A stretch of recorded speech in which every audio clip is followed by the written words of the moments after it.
Varbaş Çarpel Medya izleyicileri, bir pazar akşamı daha siyasetin gündeminde haftanın olaylarını yorumlamak üzere Mehmet Gül'le birlikte sizlerleyiz. Mehmet Gerame. Fermendi abi. Sevgili Çarpel Medya izleyicileri, bugün Türkler açısından önemli bir gün, çok üzücü bir gün. Şengal katliamının, soykırımının 3 Ağustos yıl dönümü.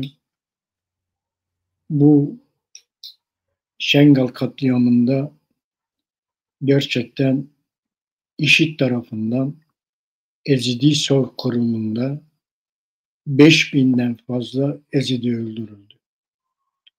Artı yanında 7000 civarında Ezidi kadını, kızı kaçırıldı. Ve bu bütün dünyanın gözü önünde gerçekleşti. Hala bunun yaraları sarılmış değil. Aynı zamanda 31 Ağustos Barzan katliamının yıl dönümüydü. Bu da Saddam tarafından yapılmış bir katliamdı.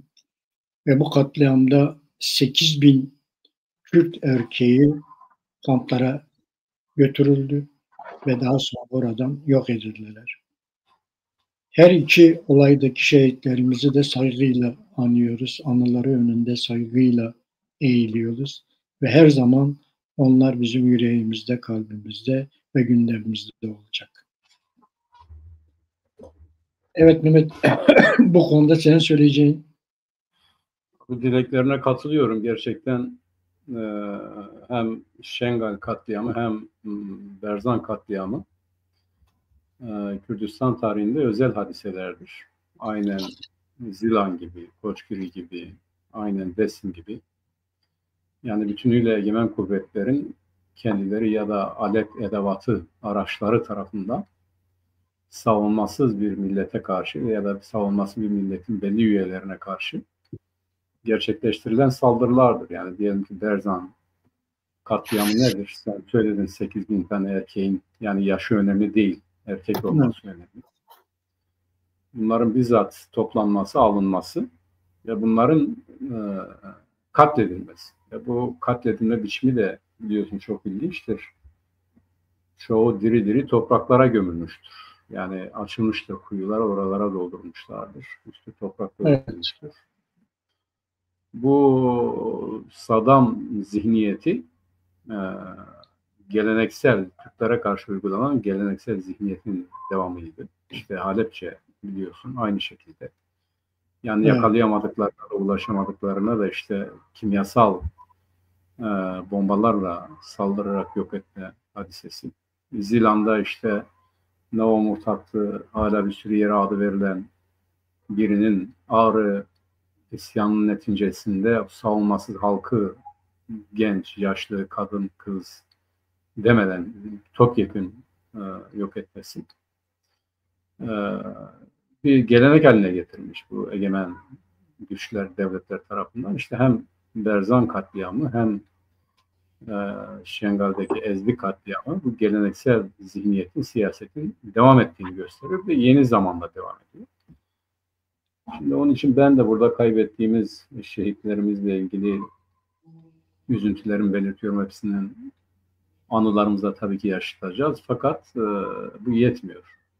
Şimdi bu son Ezdi katliamı 72. diyorlar. Örneğin 1838'e gidelim. Yani bir 100 yıl geriye gittiğimiz zaman abi bu Ezdi nüfusuna baktığımız zaman ya da Kürtlerin çoğunluğu zaten o zaman Ezdi'dir.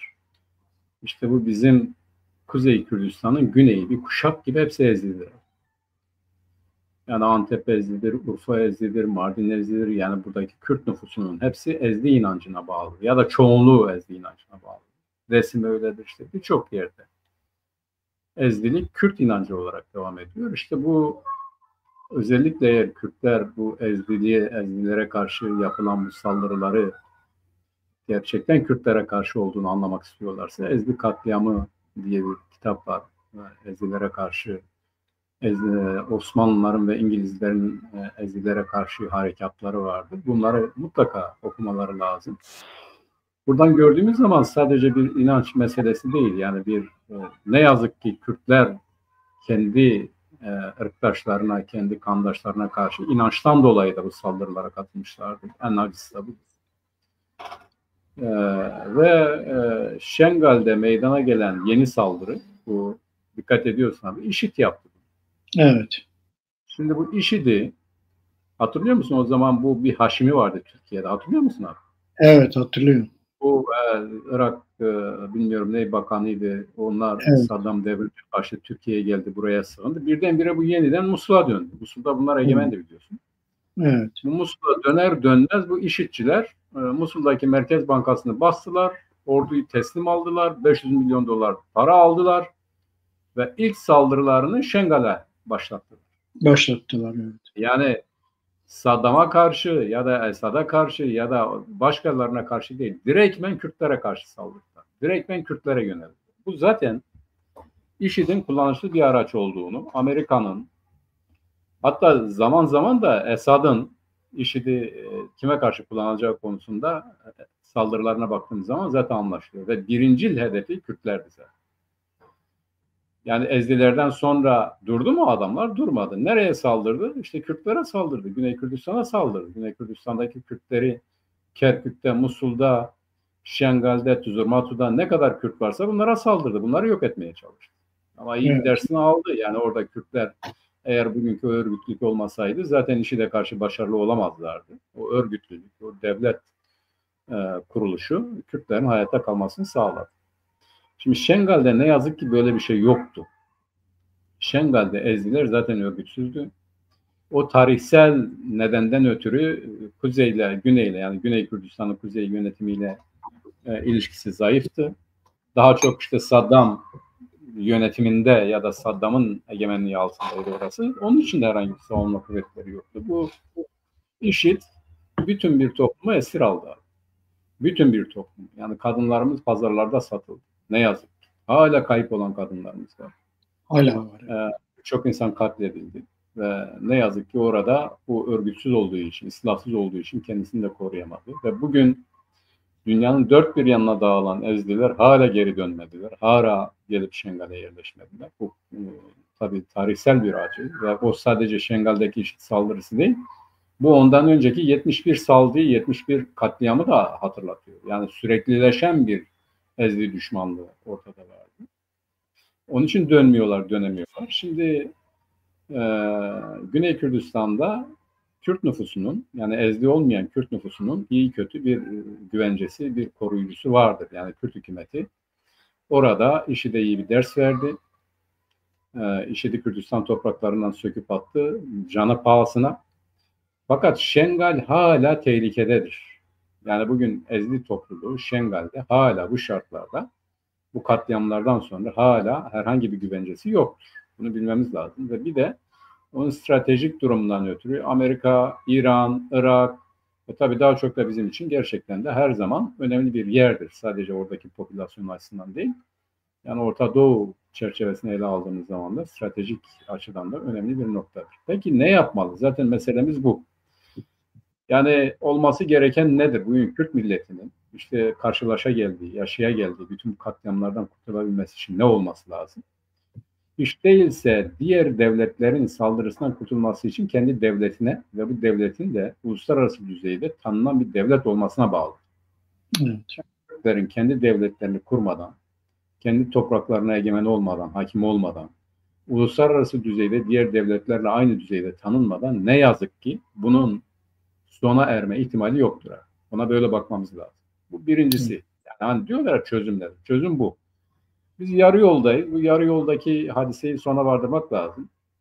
Kürtler bugün uluslararası düzeyde bunun çarelerini, bunun yollarını, bunun oluru nedir onu araştırmalılar, onun için çalışmalılar. Bu birincisi. Şimdi Şengal böyle olsa bile, bu çok önemli, bunu idrak etmek lazım. Şengal bunun ötesinde bir şey. Bir Kürt inancıdır. Yani Kürtler bugün, yani her milletin bir inancı yoktur ama Kürtlerin inancı vardır. Zerdeştilikten sonra ya da Zerdeştiliğin mezheplerinden biridir ve Kürtlere baktığımız zaman da Kürtlerin inancı ezdiliktir. Ezdaniliktir. Yani ezdan, yezdan, ezdi, Kürt inancıdır. Bunu böyle kabul etmek lazım. Bugün ezdi olan sadece Kürtler. Kürtlerin önemli bir kısmı bu İslamlaştıktan sonra bundan vazgeçmiştir, dönmüştür ama bugün ezdiler o Kürt milli Kürt inancını devam ettiren Kürt kesimidir, Kürt grubu. Ne yapmak lazım? Mesele bu. Bence Kürtler sadece bugün var oldukları inançlar, görüşler, düşünceler, kültürler ve benzeri değil, aynı zamanda kadim düşünceleri, inançlar da korumalı. Bugün yeryüzünde yeniden zerdeştilik örgütleniyor, ortaya çıkıyor. Orada burada yeni şeyler söylüyor. Birçok Kürt bunu kabul ediyor, buraya gidiyor ama ezdilik de böyledir. Ezdiliğin mutlaka ve mutlaka, çünkü bu sadece bir inanç değildir. Yani İsmaillik gibi bir inanç değil, aynı zamanda bir popülasyona dayanan, bir halka dayanan bir inançtır. Bunun uluslararası düzeyde koruma altına alınması lazım. Yani Şengal'in, ezdiliğin aynen papalık gibi, bu çok önemli bak, bunu çok geçmişte de söyledik. Aynen papalık gibi Orta Doğu'da ezdiliğin dokunulmaz bir toprak olarak tanınması, ezdiliğin Birleşmiş Milletler tarafından tanınması ve buranın kabul edilmesi lazım. Bu kadim bir inançtır. Bu kadim inancını yaşaması lazım. Barışçıldır. Mesela duaları nedir abi biliyorsun? Ezdiliğin kimseye bir zararı yoktur. Diyor ki bak benim annem de biz de bu duayı yapıyoruz. Diyoruz ki ya ticahomete tu estaka esta. Yani ey evrensel aydınlık diyor. Hani bizde ateş şeyi yani güneş kutsaldır ya. Evet. Ya ticahomete dediğimiz zaman ya evrensel aydınlık diyoruz. Tu sen varsın ki varsın. Sifte önce diyoruz. Sare dina milleti dina bize bene perunu ho. Peyünü de maki hovira meke. Diyor ki ey evrensel aydınlık, yeryüzü insanlığının kanatlarının altına al, onları koru. Ama onların yanında bizi de unutma. Şimdi hiçbir milletin, hiçbir dinin, hiçbir inancın böyle bir duası yoktur. Yani evvela bütün insanlığı koru ama onların yanında da bizi unutma, bizi de koru, bizi de al kanatların altına diye bir dua var. Bunu Desin'de de yaparız. Bu Şengallerin başlıca duası budur. Bütün bu yaşadıkları katliamlara rağmen herkesin sağlık, sıhhat ve mutluluk içerisinde olmasını dileyen ama onların yanında kendilerinin de kabul edilmesini isteyen bir inançtır. Onun için bu inancın uluslararası düzeyde koruma altına alınması lazım, bunun tanınması lazım. Şengal'in kutsal bir inanç, kutsal topraklar olarak kabul edilmesi lazım. Bunun bütün devletler yani Kürdistan, bağımsız Kürdistan kurulsa bile bağımsız Kürdistan içerisinde bu inancın kendisini koruyabilecek güvencelerin oluşturulması lazım. Ama bugünkü şartlarda Şengal inanç devletinin mutlaka kurulması, biz bunu savunmalıyız. Bu çok önemli bir şeydir. Onun için dokunulmaz hale getirilmesi, Birleşmiş Milletler tarafından gerekirse buranın koruma altına alınması, bölge devletlerin nezdinde bunu tanığının sağlanması gibi güvenceler olmadığı müddetçe işte çeteler, yani gücü ezdilere yeten, her tarafta böyledir. Yani Kuzey Kürdistan'da kimi ezdi köyleri var, bunlar bugün bile güvence altında değildir. Yani çoğu göçtü gitti zaten. Hatırlıyorsun Batman'ın bir köyünde topraklar alınmış ezdi köyü var, o topraklar geri verilmiyor. Yani evet. Böyle bir şey olabilir mi? Yani sen gidiyorsun bir köye, onlar göçtü diye konuyorsun, geri geliyorlar, topraklarını geri vermiyorsun. Şimdi bunlara karşı olmak lazım her tarafta. Yani ezdilik Kürtlüktür, Kürtlüğün kendisidir zaten. Ezdilerin bir başka inancı yok, bir başka dili yok. Hani diyorlar ya Kürt nedir dediğin zaman al sana ezdiliktir işte. Her şeyiyle Kürttür bunlar. Şimdi Kürtlerin evvela kendilerinin özü olan ya da kendilerinin en kadim formu olan bu düşünceyi, bu inancı, bu topluluğu korumak için inancı, dini, dili, ırkı ne olursa olsun mutlaka ve mutlaka bu konuda çalışması lazım. Kürdistan'da ezdiliğin yaşaması lazım. Kürdistan'da ezdiliğin var olduğu gibi korunması lazım. Bu çok önemli.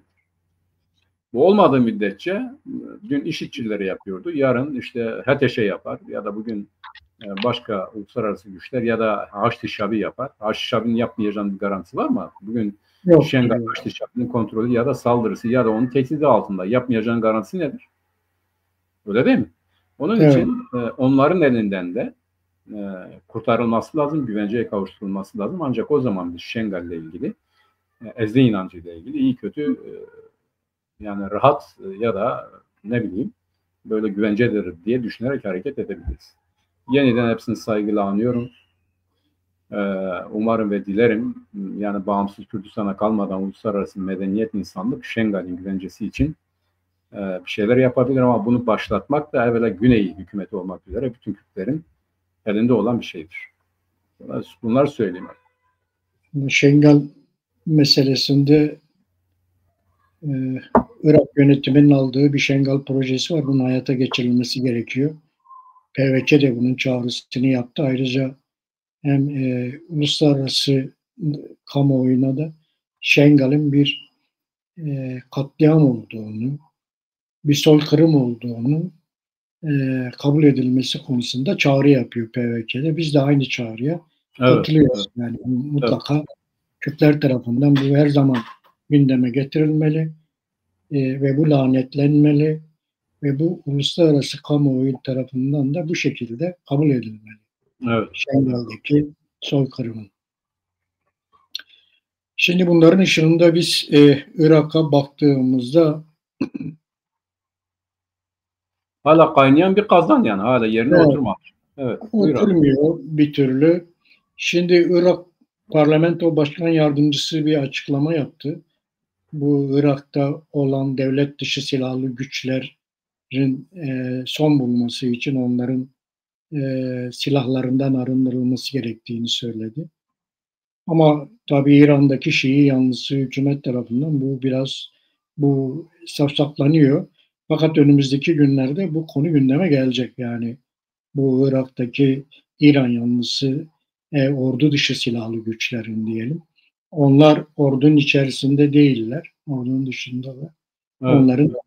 Evet. Onların zayıflatılması gerekiyor. Onlar geçen hafta işte Kürdistan bölgesindeki petrol bölgelerine de saldırı düzenlediler. Büyük bir ihtimalle bu saldırı oradan geldiği tahmin ediliyor. Çetedir. Yani Irak devleti bunu çete olarak kullanmak istiyor. Çete zaten başka bir şey değil. Evet, Irak Parlamento Başkanı da bunu vurguluyor ve aynı zamanda bu saldırıların da oradan kaynaklanabileceğini söylüyor. Bir de Irak Başbakanı Sudani de bir açıklama yaptı. Bu PKK'nın tasfiye süreciyle birlikte artık Türk ordusunun Irak'taki asker bulundurma gerekçeleri ortadan kalktı dedi. Bunların yavaş yavaş Irak'ı terk etmesi gerektiğini açıkladı. Bu da önemli. Yani gerçekten eğer bu iş böyle gidiyorsa o oradan kalkması lazım. Basra Körfezi'nden başlayan bu Fav Limanı'ndan başlayan bir yol projesi var. Bu 1200 kilometre uzunluğunda otoyol ve demiryolu ağı bu. Evet. Irak'taki 11 ilden de geçiyor. Kürdistan bölgesinin de bu projeye mutlaka dahil olması gerekiyor. İşte o Kürdistan bunun dışında tutulmuştu biliyorsun. Ova kapıdan girecek. Yeni bir yol. Evet. Kürdistan bypass edilecek. Türkiye bir taraftan Kürdistan bölgesini o projede devlet dışı bıraktırmaya çalışıyor. Tabii, ama Irak'la Kürdistan, Irak Başbakanı biz Kürdistan bölgesiyle bu konuyla birlikte görüşüyoruz diyorlar. Yani Kürdistan bölgesinin bu projede olması Kürdistan'ın güvenliği açısından çıkar birliklerinin oluşturacağından önemli bir şeydir, bir projedir. Mutlaka Kürdistan bölgesi bu projenin içerisinde yer alması gerekir.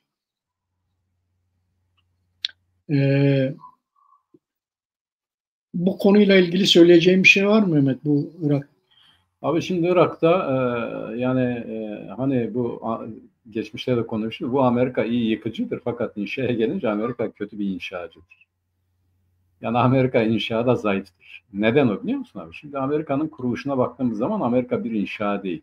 Bir olduğu gibi tanınma hadisesi. Yani şeye bak 3 tane konfedere devletti. Sonra 50 tane devlete bölündüler. Dediler ki sadece biz dışarıda bizi temsil edecek başkanlığa ihtiyacımız var. Başka kimsenin hiçbir şeyine karışmayacak dedi. Hala Amerika'da böyledir. Hani diyor ya özgürlüklerin en geniş olduğu yer ülke Amerika'dır ama bu özgürlük güçlüler için egemenlik alanının aşılması anlamındadır. Şimdi Amerika Birleşik Devletleri Irak'ta da ne yaptı? Yani mesela bugün Irak'ta olması gereken neydi? Bu Saddam rejiminden sonra temel mesele vardı. Temel mesele şuydu. Birincisi azınlık olan Sünniler yani Baas Partisi nezdinde egemen durumdaydı. Bu Baas Partisi hem Şiileri hem Kürtleri baskı altında tutuyordu ama Kürtleri yok etmek istiyordu. Asimile etme gücü zaten yoktu. Yani Kürtleri zorla, şiddetle baskı altında tutmak istiyordu. Ne zamandan beri? İktidara geldiğinden beri. Hatta ondan önceden de öyleydi. Yani Kasım'ı geç, General Kasım'ın darbesini o zaman biraz Kürtlerle arası biraz düzeldi. O da Kürttü çünkü. Onun devrilmesinden sonra Irak'ta Kürtler hep dağlarda yaşadılar. Hep baskı altındaydı. Kısa bir dönem yani o Kasım'ın iktidar süresini çıkarsan başından beri Osmanlı'dan koptuğundan beri bu devam ediyor. Peki burada ne olması gerekiyor? Bu İngiliz siyaseti burada her zaman Arapları önde tuttu. Kürtler hep baskı altında tuttu. Ne yazık ki bu devam etti. Amerika'nın inşasıyla beraber bu yine devam etti. Ama ne yaptılar? İşte az önce sen söyledin, dedin ki meclis başkanı Haçlı Şabi'nin ya da ordu dışı ya da paramiliter kuvvetler veya şeylerin yasal statüye kavuşturulmasını ya tasfiyesini istiyor. Niye? Meclis başkanı Sünnidir abi. Başbakan Şii'dir. Cumhurbaşkanı Kürttür. Bak öyle parsellemiş. Yani ilk Cumhurbaşkanı kimdi? Taliban'ıydı değil mi abi? Hatırlıyorsun. Evet. Evet. Taliban'ı Kürttü ama hiçbir zaman Kürtlüğe göre hareket etmedi. Gerçekten de Kürtlerin, Arapların inanç ve mezhep farkı düşünmeden herkesin kendisini yaşayabileceği bir rejimi kurmak için elinden geleni yaptı. Saddam'ın idamına bile karşı çıkan bir adam. Fakat şimdi bu mezhepsel iş bölümü öyle diyelim. Yani meclis başkanı hep Araplardan olacaksa, başbakan hep Şiilerden olacaksa, devlet başkanı hep Kürtlerden olacaksa burada bu toplumların birilerini tanıyarak, birbirlerini kabul ederek yaşama şansları yok.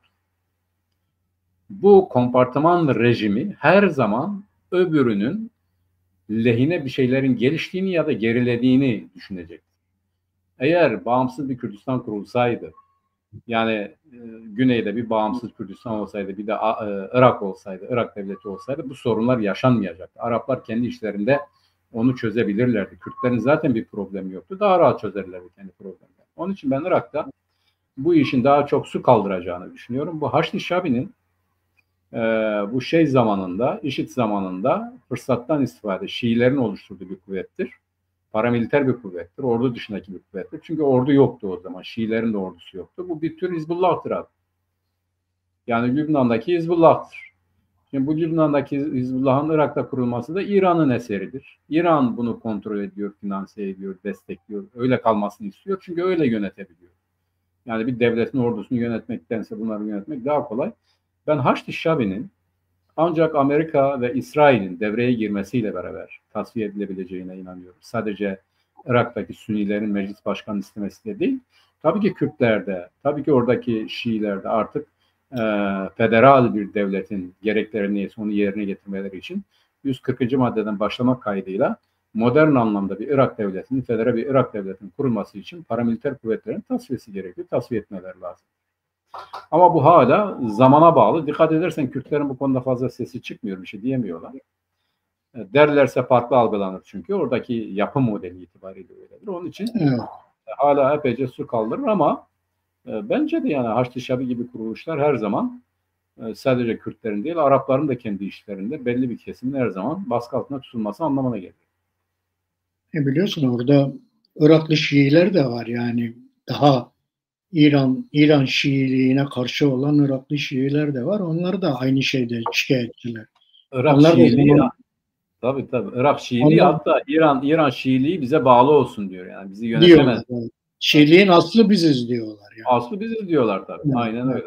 O aynen konuda öyle. zaten Şiiler arasında iki kanat var. Evet. O biri böyle düşünüyor yani. Şimdi Irak'ta İran'a baktığımızda Mehmet geçen hafta Rojava'da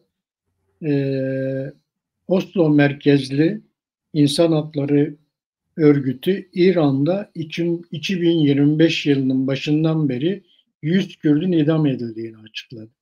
Yani durmadan Kürtleri idam etmeye devam ediyor İran.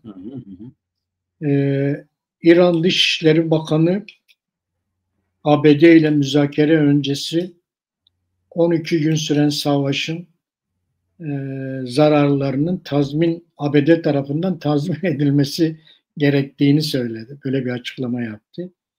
Bir de İran Cumhurbaşkanı da İran'ın çok büyük bir kuraklıkla boğuştuğunu ve Tahran'ın taşınacağını ve gerçekten çok büyük bir boyutta İran'da bir kuraklık da var.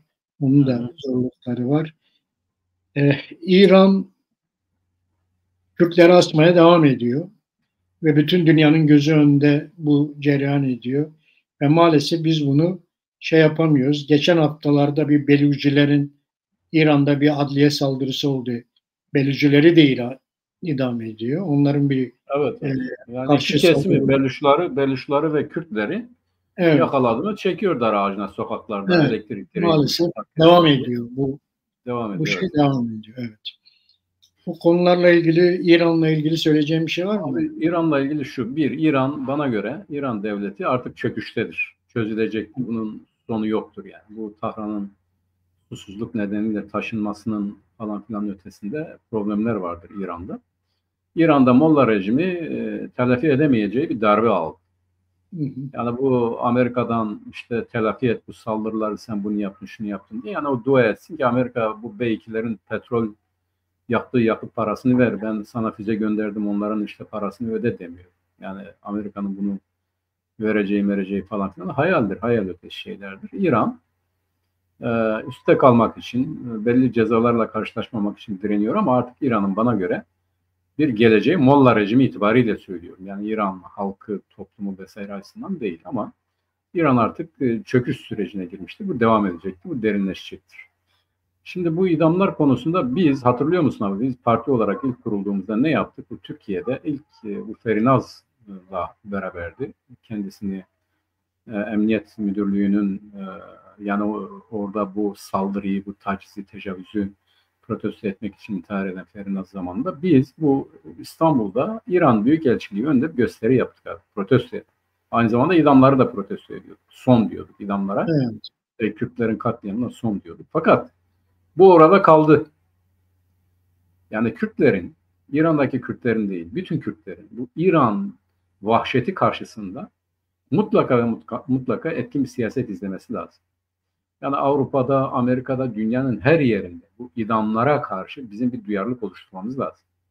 Başka bir çaremiz yok. İran'ın içerisinde de böyledir. Yani halkın bunu kabul etmemek lazım. Bunu normal saymamak lazım. Ya bu insanlık suçudur. Ve bunun infazı, bunun gerçekleştirilmesi biçimi bile nasıl vahşi bir devletle karşı karşıya olduğumuzu gösteriyor. evet, İnsanlıktan anlamayan, hukuktan anlamayan, hiçbir kural vesaire tanımayan, tam insana aşağılayan, horlayan, yok sayan, önemsizleştiren tavrının tutumunu eleştirmek değil, teşhir etmek ve karşı durmak lazım. Bunu bir an önce bitirmek lazım.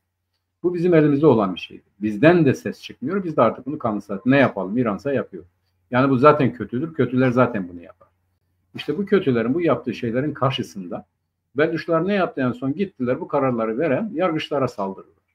Haksızdır diyebilir misin? Yani şimdi inanca dayanıyor, bunu dayanıyor. Şöyle öyle çok basit bir şekilde ipe çekiyor bu adam. Yani bu olacak iş değil. Onun için buna karşı düşünmek, taşınmak ve etkin bir mücadele biçimi ortaya koymak lazım diye düşünüyorum. Bu konudaki evet, görüşüm bu. Biz susmamalıyız. Yani o zamandaki evet. duyarlılığımızı yeniden kazanmalıyız. Tepki vermek gerekiyor.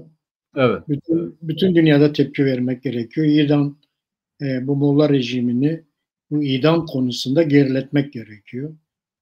Bu hem Kürtler var hem Beluciler var hem de orada Farsça olmayan bütün şeyler var. Farslılar da var bu işin içerisinde aslında. Farslardan da idam ettikleri var. Ortak bir tavırla bunu geriletmek gerekiyor.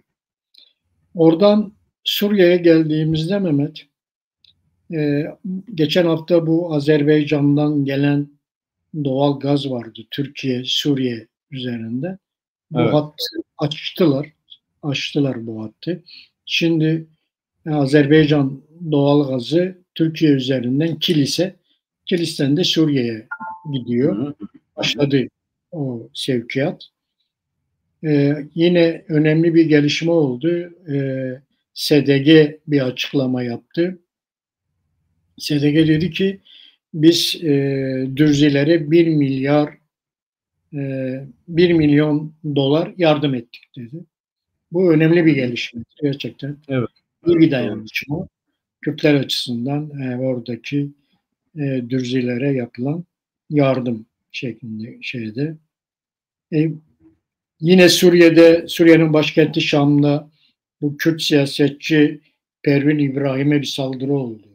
Onu Evet, evet. okuduk hep beraber basında. Çeteler saldırdı. HTŞ'nin Çeteler kontrolündeki çeteler Evet, saldırdı. oradaki çeteler saldırdılar. Tom Barak geçen hafta bir açıklama yaptı. DSG'nin azimli çabaları, Şara'nın kapsayıcılığıyla birlikte tek Evet, ordu, tek hükümet, tek devlet olma Suriye için hayati bir önem taşıyor diye bir açıklama yaptı. Geçen defa yaptığı açıklamasına yakın bir açıklama yaptı. Biliyorsun bu şeyle görüşmeler, İsrail'le Suriye görüşmeleri yapılıyordu Rusya'da. Şimdi o Paris'e kaydırıldı. Önümüzdeki günlerde Paris'te devam edecek. DSG de buna katılacaktı. Geçen hafta DSG'ye gitti ama Şar'a gelmedi oraya veya onların ekipleri gelmedi. Fakat Fransa'dan yapılan açıklamada önümüzdeki günlerde bu görüşmeler artık bundan sonra Paris'te yapılacağı ve önümüzdeki günlerde başlayacağı söyleniyor. Öyle bir şey var. evet, Rusya iyi bir açıklama yaptı. evet. Rusya dedi ki Lavrov Kürtlerin Kürtlerin hakları tanınmalı dedi. Suriye'deki Kürtlerin hakları tanınmalı ve gerekiyorsa biz Suriye ile Kürtler arasında arabuluculuk yaparız dedi. Bu önemli bir şeydi, gelişmeydi açısından. Suriye İnsan Hakları Örgütü Halep'in doğu kırsalında SDG ile Türkiye'ye bağlı bir fraksiyon arasında bir çatışmanın çıktığını dün bugün söylediler. Böyle bir çatışma da oldu, gerçekleşti ve büyük bir şeyde DSG'nin açıklamasında bu Türkiye'ye bağlı bir fraksiyon SDG grubuna saldırıyor. Öyle Evet, anlaşılıyor. köylere saldırıyorlar abi. Evet. Evet, öyle bir şey var. Bir de geçen cumartesi veya pazar günü basına bir haber düştü. İşte bunu da Sohur bildiriyor. Bu Suriye'deki Suriye İnsan Hakları örgütü. Rojava Türkiye ile yakınlaşmayı ve Misak-ı Milliye katılmayı değerlendiriyor diye bir açıklama çıktı. Gerçekten değişik bir açıklamaydı bu. Beklenmedik Evet. bir Şimdi açıklamaydı. zaten Evet, kimisi de şunu söylüyor abi. Diyor ki Türkiye yani bu sadece şey değil, böyle apaki bir şey değil. Ciddi ciddi bunu yorumlayanlar vardı. Bu Türkiye'nin siyaseti, Türkiye ne istiyor Suriye'de sorusu karşısında diyorlar ki Türkiye aslında yani üniter, yani Türkiye Cumhuriyeti gibi üniter bir Suriye istemekle Kürtlerin Suriye'den ayrılmasına giden yolu döşüyor. Kürtler nihayetinde bu siyasetin sonunda anlaşamayacaklar, çatışma çıkacak, ayrılacaklar ve böylece de Türkiye ile birleşecekler. Yani Güney Suriye İsrail'in olacaktır, Kuzey Suriye'de işte Türkiye'nin olacak. Yani Kürtler Türkiye ile birleşecektir. Türkiye'nin siyaseti Kürtleri kendisine bağlamak ya da işte Güneybatı'daki Kürtlerle, hatta Güney'deki Kürtlerle birleşerek bir federasyon kurmak istiyor. Bu şey zamanında tabii böyle bu şeye yakın, hükümete yakın bir takım kaynaklardan şöyle şeyler olmuş. Amerika Birleşik Devletleri Esad'a diyor ki Kürtlerle federasyon kurun, bir federe Suriye olsun, iktidarda kal gibi, işte belli bir süre veriyor, sonra da seçme gibi. Esad bunu kabul etmiyor. İşte o zaman bunu Türkiye kabul etti. Bugün de tartışıyorlar. Mesela şu diyorlar. Bir, PKK'nın tasfiyesi karşılığında Güney Batı Kürtlerinin özelliğinin ya da o kompakt yapısının Suriye bütünlüğü içerisinde kabul edilmesi konusunda Türkiye ile Amerika arasında anlaşma var. Dikkat edersen biz de zaten oluşturulan bu yeni statüko içerisinde sadece Amerika Birleşik Devletleri değil, İsrail'de, İngiltere, Fransa zaten açıkladı. İşte tamam, PKK tasfiye edilebilir, ediliyor zaten, edildi, bunu kabul ettiler. Hatta dikkat edersen abi Türkiye o zamanlar çok net bir şekilde diyordu ki ya siz karar alıp kendinizi feshedersiniz ya da biz sizi bitiririz diyor. Hatırlıyor musun? Evet, doğru. Yani net olarak bunu söylüyordu. Yani böyle yumuşak mesaj yoktu. Şimdi de bile terörün tasfiyesi diyor yani. terörsüz Türkiye diyor. Terör kimdir? İşte PKK'dir. Zaten feshetti kendisini. Şimdi bu söylemlerden, bu yaklaşımlardan anlaşıldığı kadarıyla neydi? Tabii gerçi Türkiye işte KCK'da dahil, her şeyde dahil falan filan diyordu ama Amerika'nın böyle bir tutumu, böyle bir yaklaşım, böyle bir anlayışı yok. Ortaya çıkandan görülen de o. Bu Trump ve senin az önce söylediğin bu Barack'ın söylemleri Amerika Birleşik Devletleri'nin siyasetini yansıtmıyor. Şimdi şu anda Amerika Birleşik Devletleri'nde Trump yeniden siyasal açıdan ciddi şekilde sorguluyor. Yani dikkat edersen Trump'ın siyaseti hiçbir yerde tutmuyor. Bu gümrük vergileri konusunda da tutmuyor. Bir gün 10 lira diyor, diğer gün 100 lira diyor, 5 lirada anlaşıyor. Rusya'ya diyor 2 günde bırakır, şimdi diyor ben oraya nükleer silah göndereceğim, gemi gönderdim diyor. Amerika'da diyor ya ne göndermesi, emir verdiği yok, gemileri yerinde duruyor, öyle bir şey yok. Trump da diyor yani delidir, ne yapsa yeridir gibi bir muameleyle karşı karşıya. Ve Amerika Birleşik Devletleri'nde çok ciddi bir şekilde bu Barack'ı çek buradan diyor. Yani bu diplomat değil, bu uzlaştırıcı değil, bu bir şey yapamaz. Sömürge valisi gibi konuşuyor. Aynen böyledir. Onun için Suriye'de Kürtler ile Arapların yeni bir Suriye inşa edebilmeleri için Kürtlerin tanınması lazım. Bu tanınma sadece böyle Kürt var falan filan değil. Yani Kürtlerin politik olarak, bölgesel olarak, askeri olarak aynen Güney Kürdistan'da olduğu gibi, Türkiye biz buna izin vermiyoruz dese de, tanınmadan ya da bu konuda çok ciddi kavgalar verilmeden HTŞ gibi bir kuvvetin de bunu sağlama ihtimali yok zaten. Yani HTŞ'nin Suriye'de egemenlik kurması, ideolojik egemenlik kurması mümkün değil. Kendi başına yaptığı bir anayasa var. Kendi başına oluşturduğu bir hükümet var. Bu hükümeti de, bu anayasayı da uygulamaya geçtiği andan itibaren kimse uymaz buna. Aleviler uymuyor, Dürziler uymuyor, Nusayriler uymuyor, Hristiyanlar uymuyor. Kürtler zaten kabul etmiyor. Suriye'deki en büyük kuvvet kime uygulatacak? Bu ciddi bir kavga gerektirir. Bu kavgadan HTŞ olarak çıkar mı? Hala bir hükümet olarak çıkar mı? O belli değil. Onun için ben bugün Suriye'de Kürtler tanınmadan ve Kürtlerin rızası alınmadan bir kompakt bir şeyin oluşması, Suriye'nin oluşması mümkün değil. Zaten bu Türkiye'nin Suriye'deki politikasına bakarak işte diyorlar ki SDG Türkiye'ye katılmayı misak-ı milli bazında. Neydi abi misak-ı milli? Onu da izah etmekte fayda var. Bu misak-ı milliye ihanet eden Türkiye Cumhuriyeti Devleti'dir. Kürtler misak-ı milliden Kerkük'te dahil, Güney Kürdistan, Güneybatı Kürdistan da dahil Kürtler ve Türklerin ortak devleti olarak algılıyor. Buna misak-ı milli diyor. Yani ulusal an. Bu topraklarda yeni bir cumhuriyet kurulacak. Bu cumhuriyet Türk-Kürt Cumhuriyeti olacak. O misak-ı milli denilen şey odur. Bu misak-ı milli içerisinde nereler olacak? Kerkük, Musul'a kadar Kürtlerin de içerisinde olduğu ve bu devletin de Kürt-Türk devleti olduğu kabul edilerek oluşturulan ya da yapılan bir yemindir. Peki buna kim ihanet etti abi? Bunu kim kabul etmedi ya da bunu kim gerçekleşmedi? Türkiye, Suriye'de Fransızlara, o sınırın tanınmasına Fransızlarla anlaştı. Irak'ta İngilizlerle anlaştı. Kürtler böylece 4'e bölünmüş oldu. Yani Kürtler Osmanlı İmparatorluğu yönetimi altında iki parçayken Irak ve Suriye'nin oluşmasıyla beraber Musul'u ne yaptı? 10.000 sterlin karşısında İngilizlere sattı. Hani diyor ya işte İngilizler Şeyh Said hareketini destekledi falan. Yalan. Böyle bir şey yok. Kendileri Kürdistan'a sattılar. 10.000 sterline. Hatta biliyorsun 1950'lere kadar hala para ödenmemiş. O zaman ancak kapatılmış bu. Şimdi buna ihanet eden bir Türkiye Cumhuriyeti Devleti'nin işte kendi kafasına göre de bir cumhuriyet kurduktan sonra da Kürtleri asimileyi 1925'ten itibaren İnönü'nün, İbrahim Tali Öngörür'ün, işte başkalarının bu şeyin hazırladığı raporlar nezdinde de Kürtleri asimile etmeyi hedefleyen bir devletin kuruluşu süreci. Misak-ı milli, eğer bugün SDG evet biz misak-ı milli çerçevesinde Türkiye ile birleşmek istiyor diyorsa Kürtler bunu konuşabilirler.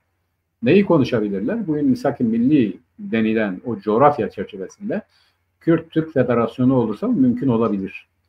Yani şimdiki Türkiye Cumhuriyeti değil, Türkiye ve Kürdistan Cumhuriyetlerinin ortak bir federasyon olarak bir arada yeni bir devlet kurmaları mümkün olabilir. Tabii Türkiye eğer gerçekten Kürtleri tanımak istiyorsa ya da eğer Kürtleri kazanmak istiyorsa bunu kabul etmek zorunda. Yani SDG de muhtemelen böyle düşünüyor. Sadece SDG değil. Yani muhtemelen bunu söylediği zaman, misak-ı milli dediği zaman Güney Kürdistan'da bunun içerisinde. Uluslararası düzeyde bu çok zor olmakla beraber Ancak mümkün değil de demiyorum. Yani Kürtlerin bugün Orta Doğu statüsünün yenilen belirlendiği bu koşullarda daha ileri düzeylerde kendilerinin de tanındığı yeni bir statükoya imza atmaları, onu zorlamaları mümkündür. Buna böyle bakmak lazım. Şu da olabilir, yani bir politika da olabilir. Yani SDG eğer Suriye bizimle yani bu şekilde anlaşmıyorsa biz de Türkiye ile anlaşabiliriz diyen bir siyaset olabilir. Onu bilemiyoruz ama bu şartlarda o biraz zor. Fakat yani bir federasyon olursa Kürtlerin de tanıdığı, devletlerin olduğu, kendilerinin yönettiği bir coğrafyası, sınırı belli olursa olabilir, yani neden olmasın diye düşünmekte fayda var diye düşünüyorum. Şimdi şeye de bu saldırıda hani bazen diyorsun ya bu Türkiye'nin derdi nedir? Evet. Şimdi güneyde İsrail ile HTŞ'nin anlaşmasına ses çıkarmıyor. Hiç itiraz etmiyor. Yani mesela siz Süveyde'de neden onların özelliğini kabul ettiniz demiyor ya. İsrail'le neden bu anlaşmaya vardınız demiyor. Yani buradan şu çıkıyor. İsrail'le aralarında acaba hani bu Rusya'da, Azerbaycan'da, Ermenistan meselesinde olduğu gibi ya da Libya'da olduğu gibi bir zımni anlaşmayla beraber mi gidiyorlar? Yani oraya giderken yarısı sizin, yarısı bizim ya da şurası sizin, bura bizim diyerek mi gidiyorlar? Dikkat et, Rusya ile Türkiye Libya'da karşı tarafları desteklemekte anlaşarak gittiler. Bugün orada ikisi de var. Yani Libya Rusya bir tarafı destekliyor, Türkiye bir tarafı destekliyor. Yani her ne kadar oradaki her bir gücün kendisine göre bir çıkarı, bir amacı, bir hedefi olsa Türkiye'nin sadece orada 2 milyon Türk var diyerek gitmesi ise de yani henüz eline bir şey geçmemişse de Davutoğlu işte çantayı göstererek bilmiyorum kaç milyon dolara bak götürüyorum veriyorum. İlginç bir şeydi, hatırlıyorsun abi değil mi? Çıkardı böyle konuşurken paralarını masanın üzerine koyuyor. İşte götürüyoruz Libya'ya. Yani Libya'ya hala para akıtmak dışında henüz Türkiye'nin bir egemenlik kurduğu bir alan olmamasına rağmen Rusya ile iki muhalif tarafı yani birbirine karşı olan tarafları desteklemek üzere anlaşarak gittiler. Azerbaycan-Ermenistan meselesini Türkiye ve Rusya anlaşarak gittiler. Acaba diyorum yani bugün Suriye'de de Türkiye ve İsrail Suriye'nin bölünmesi, Suriye'nin paylaşılması konusunda böyle bir anlaşmaları var mıdır? Olabilir mi? Yani eğer böyleyse ancak şu anlaşılır olabilir. Türkiye HTŞ ile SDG'nin anlaşmaması için her zaman problem çıkarıyor. HTŞ istemediği halde bugün HTŞ'nin, SDG'nin egemen olduğu bölgede köylere saldıran kuvvetler var. Suriye devleti de bunu açıkladı. Bizim 4 tane askerimiz öldü. Sen diyorsun ya Türkiye'nin egemenliği değil. Yani HTŞ'nin egemenliğinde olan kuvvetlerin yaptığı bir şey. 4 tane askerimiz öldürüldü dedi. Evet. SDG de bunu kabul etti. Dedi köylere saldırıyorlar. Biz de bunlara karşılık verdik. Bizim onlara saldırmak diye bir derdimiz yok. Ama bize saldırdılar. Biz de buna karşılık verdik. Şimdi bu siyaset, Türkiye'nin siyasetine baktığın zaman gerçekten ne istediğini bilen bir devletin siyaseti değil. Yani HTŞ'yi üniter devlet konusuna zorlarken öbür taraftan sen işte gel bir Kürt meselesini çözüyoruz. Demokratik çözümden, bundan şundan vesaireden falan filan söz et. Gerçekten bu ciddi bir çelişki ama sağlıklı olan şu, olabilecek şudur. Bugün uluslararası düzeyde de konuşulan, tartışılan, görüşülen odur. Senin dediğin gibi Lavrov'un da açıklamaları yerindedir. Bugün Kürtlerin tanınması meselesi birincildir.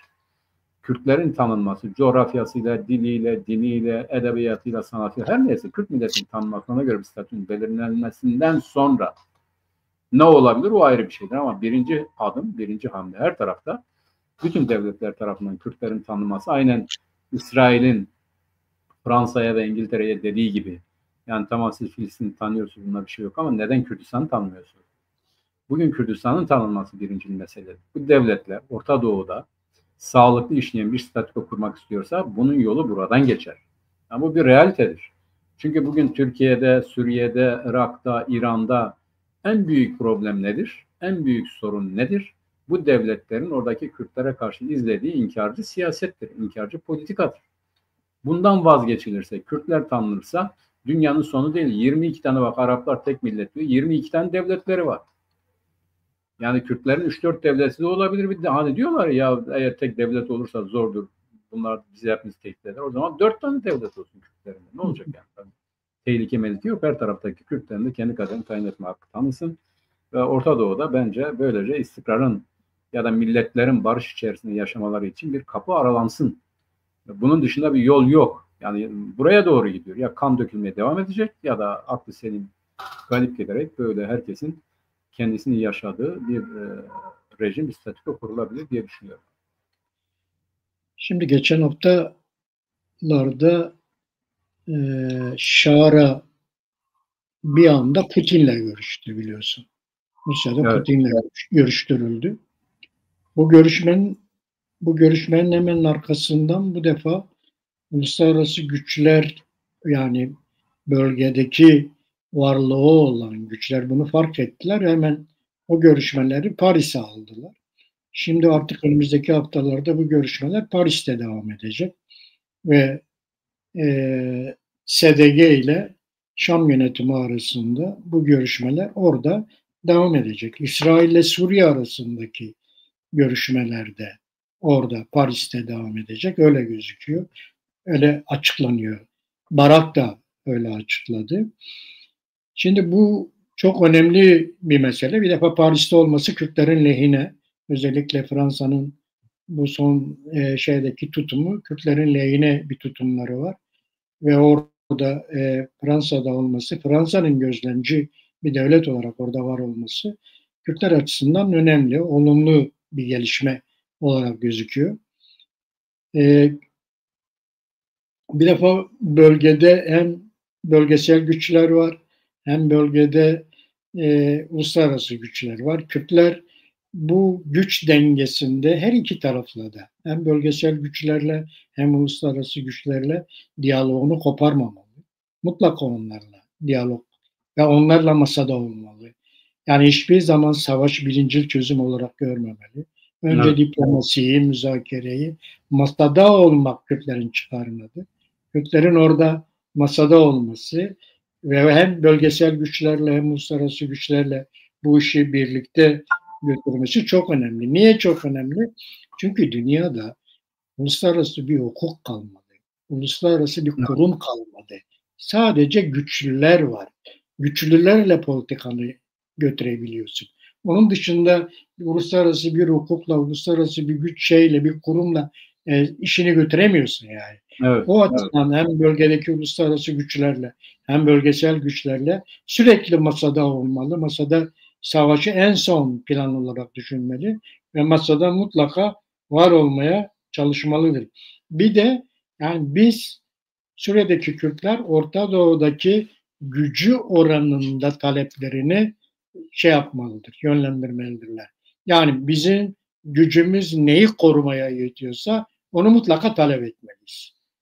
Onun Evet. arkasında durmamızda çok büyük şey var, bir fayda var. Artı Suriye'de bir statünün kazanması diğer parçaları da etkileyecektir.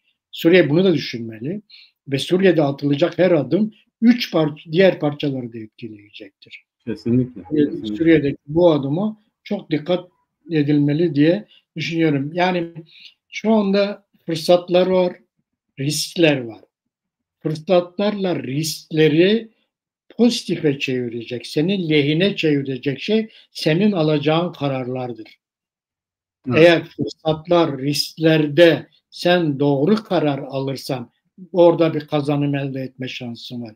Eğer yanlış kararı verirsen, doğru karar vermesen 20. yüzyılda nasıl kaybettin? 21. yüzyılda da öyle kaybedersin. Kararlar çok önemli. Bu Evet. yüzden Suriye bizim için çok önemli. Suriye'deki gelişmeler her üç parçayı da etkileyecek gelişmelerdir. Orada alınacak, orada verilecek kararlar her üç parçayı etkileyecek kararlardır.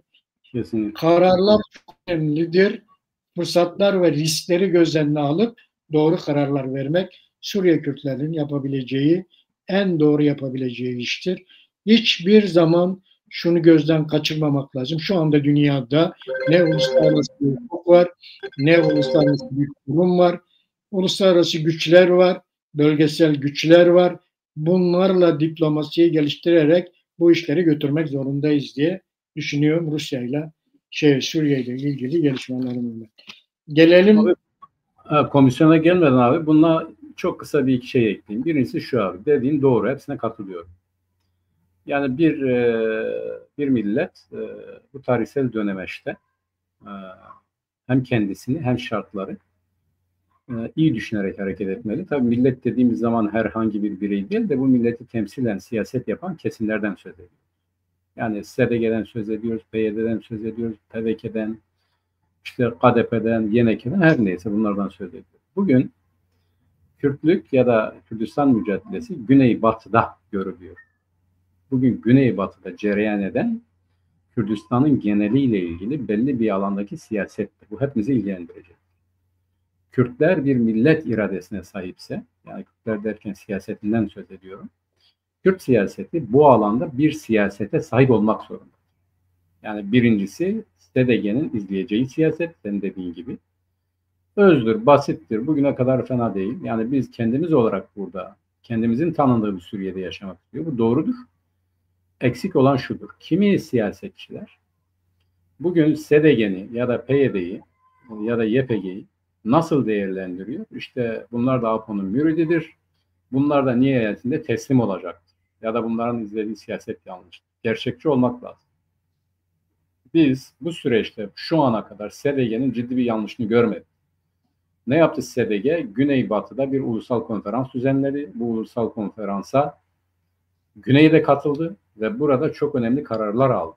Yani özerk bir Kürdistan'ın kabulü ve burada oluşturulan heyetin bu görüşmeleri sürdürmesi gibi bir önemli bir karar aldı. Çok önemli. Bugün Kürtlerin geri kalanının bunlar APO'nun müritleridir, budur, şudur demeden bu taleplerin arkasında durması lazım, teşvik etmesi lazım ve uluslararası düzeyde Kürt siyasetinin bu konuda ağız birliği yapması lazım. Tamam, görüşmeler Fransa'da yürütülmelidir ama Fransa başıboş bırakılmamalıdır. Diaspora, diğer siyasi hareketler, örgütler Fransa'da, İngiltere'de, Amerika'da, kuzey ülkelerinde, Almanya'da, her neyse bütün yani siyasette, bu siyasette yeri olan bütün alanlarda Rusya'da Kürt siyasetinin savunulması için, Kürtlerin haklarının tanınması için yekvücut olarak hareket etmesi lazım. Bunların eksiklerini eleştirmek, bunlar budur, şudur vesaire siyasetlerine hareketle olaya bakmak çok büyük bir yanlıştır. Onlar kimci olursa olsun talepleri nedir? Kürtler için statü istiyorlar. Biz bu statünün tanınmasını istiyoruz. Bu kadar kolay. Evet. Bunun arkasında dururlarsa, Kürtler bunun arkasında bir milli siyaset oluşturursa o birinci kısmın gerçekleştirilmesi anlamlı olur. Ama Kürtler bunun arkasında durmaz, istemezlerse ve o da teslim olursa bak biz demedik mi teslim oldular derlerse bu zaten Kürtlerin siyasetten anlamadığını ya da milli bilinçten yoksul olduklarını gösterir. Mutlaka hepsini bu konuda yekpare tutum alması gerekir. Esası budur. Evet. Şimdi geçen hafta Filistin'de bazı gelişmeler oldu. Hı hı. İşte Birleşmiş Milletler'de Fransa, İngiltere Filistin devletini tanıyacaklarını açıkladılar. Bununla ilgili. Hemen arkasından Malta, Portekiz, Kanada açıklama yaptı. Bize Filistin devletini tanıyacağız diye. Trump bu Fransa'nın açıklamasından sonra bir açıklama yaptı. Dedi ki Fransa'nın sözünün şeyi yoktur diyor, geçerliliği yoktur dedi. Öyle bir açıklama yaptı. Herhangi bir geçerliliği yoktu. İsrail tepki verdi. İsrail'de Paris sokaklarını kana bularız dedi. Böyle bir tepki verdi Fransa'ya karşı. Hı hı. Filistin Birleşmiş Milletler'e üye bir devlet değil. Gözlemci bir devlet. Evet, sadece katılabiliyor. Ama oy verme hakkı yok. Filistin'in Birleşmiş Milletler'deki şeyi o. Şu andaki konumu o. Filistin'i tanıyan şimdi Birleşmiş Milletler'e bağlı 193 tane ülke var.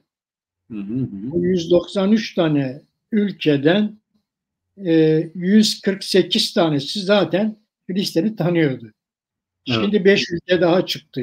Biz tanıyacağız diye 153'e çıkıyor. Yani 193 ülkeden 153'e çıkıyor. Ama bu rakamlar, bu sayıların hiçbir anlamı yok Mehmet. Çünkü gerçekten Birleşmiş Milletler'in hiçbir yaptırımı yok. Evet. İşte tanıyor. 193 tane dünya ülkesi var. 153 tanesi Filistin'i tanıyor ama İsrail Filistin'e vuruyor. Ama hiç kimse o şeyi durduramıyor. O olayı durduramıyor. Hatta Filistinlilerin topraklarından kovmaya çalışıyorlar. Hı hı. Buna bile dünya çıkamıyor, karşı Hı hı. çıkamıyorlar. Dünyayı bırak, Arap ülkeleri karşı çıkamıyorlar. Evet. Yani en yakınında bulunan Arap ülkeleri, o Müslüman ülkeler bile hiçbiri edemiyor. Hatta öyle bir gelişme oldu ki Mehmet, bak bu gözden kaçtı. 15-16 Temmuz'da Kolombiya'da yapılan toplantıda İsrail'in sol kırımını karşı Türkiye oy kullanmadı. Evet, yani orada bu Evet, Lahey, yani İnsan evet, Hakları Mahkemesi'ne götürülen davaya taraf olan devletler evet. İsrail'in kınanmasını, soykırımcı olarak tanınmasını istediler, imza attılar. Evet. Türkiye Türkiye imza atmadı. attı. Türkiye, Türkiye atmadı. düşünebiliyor musun? Yani dünya böyle bir dünya. Dünya böyle bir dünya. Yani Türkiye'de İsrail-Filistin mitingleri yapılıyor, yok bilmem Kudüs mitingleri yapılıyor, şu yapılıyor, bu yapılıyor. Ama orada uluslararası bir alanda çok önemli bir yerde Türkiye bu işe evet demiyor. Demedi, evet. Yani demin benim Suriye meselesinde konuştuğumuzda da anlatma. Yani 193 tane ülkenin 173 tanesini seni tanıyor ama sen yok olmaya, hala katliamlara uğramanın önünde bir engel değil. Hı Onun hı. için dünyada uluslararası bir hukuk yok, uluslararası bir kurum yok. Güçler var artık. Bizim siyasetimizde buna çok dikkat etmemiz lazım. Ve şu Filistin bizim için önemli bir örnektir. Tabii, tabii, tabii. Doğru Evet, söylüyorsun. önemli bir örnektir. Buna dikkat etmeliyiz ve biz hem uluslararası güçlerle hem bölgesel güçlerle Suriye'deki ilişkilerin diplomasinin yürümesi çok önemli bir şeydir, gelişmedir Evet. yani. Şu ana kadar da iyi gidiyor sen dediğin gibi. Yani DSG şu ana kadar bu işi iyi götürüyor. Bundan sonraki döneme de bakacağız. Hiçbir zaman masadan biz sadece şunu söyleyebiliriz. Masadan kalkmaması gerekli. Bütün müzakerelerin içerisinde olması gerekli. Hem bölgesel güçlerle hem uluslararası güçlerle ilişkilerimizi iyi tutmalıyız. Bunu söyleyebiliriz. Ancak Tabii, bunların arkasında olduğumuzu söyleyebiliriz. Tabii evet, doğru. senin Filistin'le ilgili söyleyeceğin bir şey var mı? Abi, Filistin'le ilgili olay şu: aslında uluslararası düzeyde Filistin devletinin kuruluşu zaten, biliyorsun, bu Carter döneminde bu Camp David görüşmeleriyle Arafat hala hayattayken iki devletli, yani Suriye, İsrail ve Filistin'in birbirini tanıması üzerine kurulması kabul edildi. O Camp David'le beraber Amerika'da zaten Filistin devletini, yani bu Mahmut Abbas bölümünü kabul ediyor. O görüşmeler ondan sonra çetrefilli hale geldi. Durum değişti falan filan.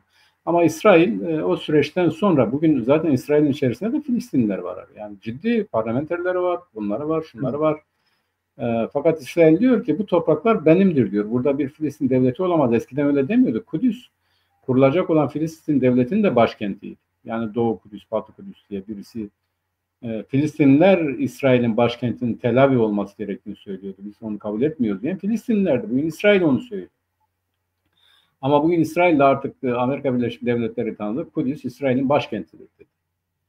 Şimdi onu tanıyan çok devlet var, tanımayan var. Fakat Fransa, İngiltere, Kanada, özellikle Fransa ve İngiltere bu konuda çok önemlidir.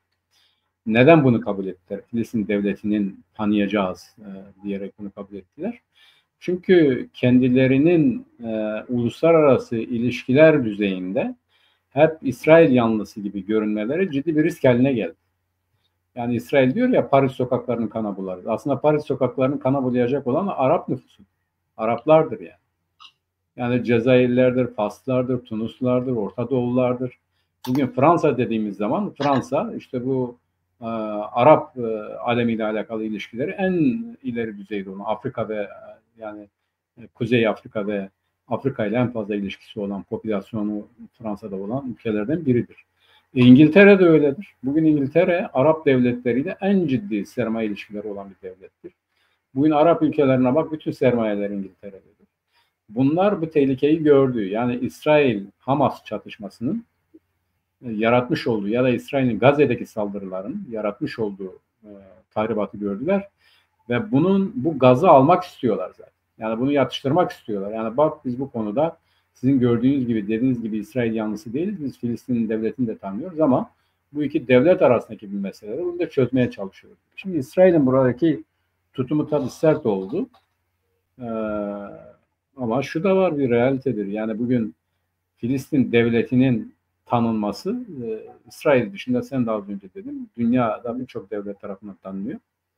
İsrail'de birçok devlet tarafından tanınıyor. Yani İsrail'in tanınmama diye bir problemi var mı? Bugün Araplar tarafından bu vardır ama Araplar da zaten tanımaya hazırdır. Bu İbrahim Anlaşması var. İbrahim Anlaşmalarıyla beraber onlar da İsrail'i tanımaya hazırdı. Yani bugün geldiğimiz noktada her ikisinin de realitesi, bugün yeryüzünde bu iki devletin de realitesi var ve bunun uluslararası düzeyde tanınması Orta Doğu'da çok hareketli olan bir alanda barışın kurulması anlamına geliyor. Fakat şu var abi, İsrail çok akıllıca bir şey yaptı. Filistin meselesini terörize etmek için Hamas'ı kurdu. Hamas çok büyük bir yanlış yaptı. İdeolojik hale getirdi bu iş. Yani din meselesine dönüştü. Bugün Hamas, Filistinliler içerisinde bile, yani bugün şeyi düşün, Batı Şeria hükümetini düşün, Şeria'daki Mahmud Abbas hükümetini düşün. Hamaslara yapmadığı hakaret yok. Arap ülkelerini düşün, Araplar Hamas'ın tasfiyesi için ne yapıyor? İsrail'e bir şey demiyor yani. Yani bu kadar saldırı karşısında, katliam karşısında, bu karşısında, şu karşısında sen Arap aleminin çok ciddi bir tepki verdiğini gördün mü abi? Şimdi Gazze meselesinde Ürdün Kralı Amerika Birleşik Devletleri'ne gitti, hatırlıyorsun. Ya bir şey demedi yani, oradan normal döndü. Trump dedi ki ben burayı uluslararası bir işte şey yapacağım, bir şehre dönüştüreceğim ama Araplar çıkaracağım buradan. Şimdi bu kadar net bir o şey, yani göçertme hadisesi, boşaltma hadisesi karşısında bile Arap aleminin sesi çıkmadı. Fakat onlar yürümedi, tutmadı. Bugün Gazze'de İsrail ne yapıyor? O nüfusun orayı boşaltması için ciddi bir abluka var. Açlıktan ölüyor insanlar. Bu uluslararası düzeyde bir suç. İsrail'in bunu yapmaya hakkı yoktur. Yani Filistin devletini tanımayabilir, savaşabilir ama sivil insanlara karşı böyle bir siyaset, böyle bir abluka insanlık suçu. Evet. Yani İsrail'in bundan böyle cezasız kurtulma ihtimali de yok görünüyor. Yani Netanyahu'nun içerideki zorluğu belli. Uluslararası düzeyde adalet divanının vereceği karar aşağı yukarı bellidir. Uluslararası düzeyde İsrail ve Amerika'nın bu siyasetinin pek destek bulmadığı doğrudur. İngiltere ve Fransa'nın bunlardan kopup, mesela Almanya var. Almanya muhtemelen bu yola tevessül edecektir. Bu siyasetten kopmasının nedeni uluslararası düzeyde kendilerini bu yıpranmışlıktan, bu tarafkirlikten kurtarmak ama daha çok da Arap, Afrikalı, Müslüman popülasyon karşısında kendilerini güvenceye alma siyasetidir diye düşünüyorum. İsrail'in dediği de doğrudur. Neden Kürdistan tanımıyorsun? Tabii ki tanımalılar yani. Bir mesele yok. Evet. Bir şey daha hatırlatayım Mehmet. Dün Hakan Fidan İstanbul'da Hamas'la görüştü. Evet, bak, doğru. Hep görüşüyorlar. Hafta başında orada İsrail'e karşı oy kullanmadı. Bugün geldi İstanbul'da Hamas'la görüştü. Hamas grubuyla görüştüler İstanbul'da. Böyle yani bu Türkiye'nin politikasına çok dikkat etmek lazım. Uluslararası politikaya çok dikkatli olmak lazım. Yani kimin nerede ne yaptığını çok iyi izlemek lazım. Evet. Şimdi tabii şey de oldu abi, biliyorsun, bu Ankara'da çok ciddi bir miting oldu. Evet. Bu miting hükümete karşı yapıldı. Yani sloganları, bunları, şunlar hepsi saraya karşıydı, Erdoğan'a karşıydı. Ve ilk kez yani bu hepsi oradaydı. Bu radikal İslamcılar var ya, hepsi oradaydı. Ve hepsi işte bir tane Tahrir bilmiyorum ne şeyi var, örgütü var. Onun organizasyonuyla gerçekleşen bir miting. IŞİD'ci diye bilinen Bayıncık da içerisinde olmak kaydıyla bütün sloganları neye yönelikti? Hükümete yönelikti. Artık Gazze'ye yürüyelim diyorlardı. Evet, zaten Refah Partisi Genel Başkanı da ne dedi? Biz gemilerimizi hazırlıyoruz, Gazze'ye yürüyeceğiz dedi. Bakalım. Yani içeride de hükümet bunun zorluğunu çekiyor ama uluslararası düzeyde çıkarlara bakınca da öyle onlara o siyaseti izlemek o kadar da kolay bir şey değil diye düşünüyorum. Değil. Şimdi tüm bunları işe altında Türkiye'de bir PKK'yı tasfiye süreci biliyorsun. Devam ediyor Mehmet. Evet. Onun için bir komisyon kurulacaktı. Kuruluyor. İşte nasıl olacak? Kuruldu abi. Artık kesinleşti yani. Komisyon kesinleşti. Komisyonda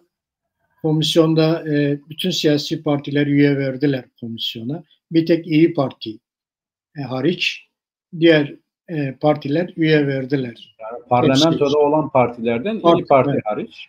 İyi Parti hariç diğerleri verdi. İyi Parti'nin zaten 3 tane şeyi vardı. 3 tane milletvekili verme hakkı vardı. Onun dışındakiler hepsi verdiler komisyona üye. Komisyonda Salı günü toplanıyor. Komisyon Salı günü toplanıyor. Ama oradaki gelişmeler ne olacak ona bir bakacağız tabii. Meral Danış Beştaş komisyonla ilgili bir açıklama yaptı. Dedi komisyon mutlaka bu komisyonun içerisinde bir heyet oluşturulmalı ve bu heyet İmralı'ya gitmeli. Böyle bir şey yaptı, böyle bir çağrıda bulundu.